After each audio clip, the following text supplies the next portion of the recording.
আসসালামু আলাইকুম রহমতুল্লাহ। সম্মানিত দর্শক শ্রোতা, আজকে আমি আপনাদেরকে দেখাবো আমাদের বাংলাদেশের গর্ব, দক্ষিণবঙ্গের অন্যতম এক আদর্শের প্রতীক আমাদের পদ্মা সেতু। তো সেতুটি আসলেই আমাদের জন্য অমায়িক এক দৃষ্টান্তমূলক জিনিস। রাতের এই পদ্মা সেতু দেখতে কতটা চমৎকার সেটা আপনি না দেখলে আসলে বুঝতেই পারবেন না। যারা রাতে ভ্রমণ করেছেন, ইতিমধ্যে যারা রাতে ভ্রমণ করেছেন তারা অবশ্যই এই জিনিসগুলো দেখছেন যে আসলে রাতে পদ্মা সেতুর যে চমৎকার দৃশ্যটা রাতের বেলায় খুবই ভালো লাগে। দিনের বেলা যদিও এই ভিউটা দেখা যায় না, দিনের বেলায় একরকম সুন্দর, রাতের বেলায় আরেক রকম।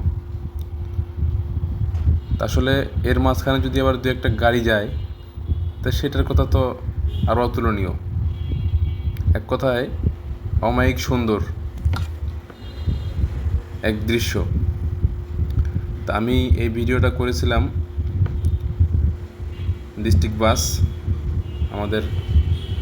আমি শরীয়তপুরের ছেলে। আমি শরীয়তপুর থেকে যখন আসতেছিলাম তখন পদ্মা সেতুতে এই ভিডিওটা করেছিলাম। তা আমার কাছে খুবই ভালো লাগছে। দৃশ্যটা আসলেই অসম্ভব সুন্দর ছিল। সন্ধ্যাবেলা পদ্মা সেতুতে আপনার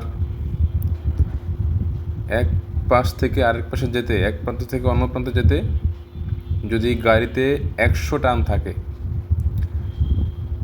গাড়ির স্পিড যদি 100 থাকে, তারপরও 4 মিনিট সময় লাগে। ঠিক আছে?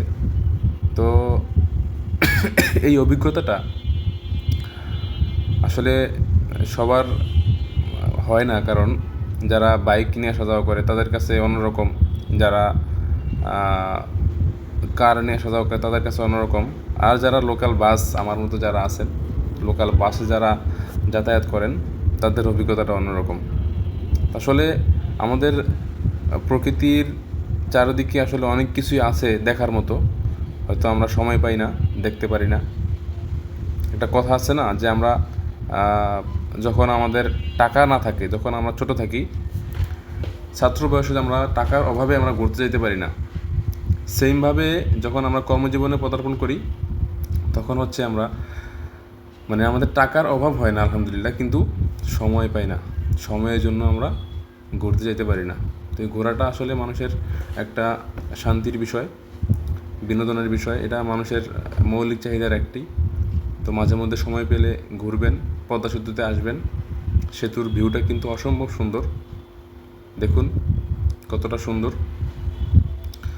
তো ভিডিওটা দেখে যাদের ভালো লাগলো তারা কমেন্ট বক্সে জানাবেন, এবং যারা আসতে চান পদ্মা সেতুতে দূর দূরান্ত থেকে আমাকে জানাবেন, আমি অবশ্যই সহযোগিতা করব। ধন্যবাদ সকলকে। আসসালামু আলাইকুম রহমতুল্লাহি ওয়া বারাকাতুহু।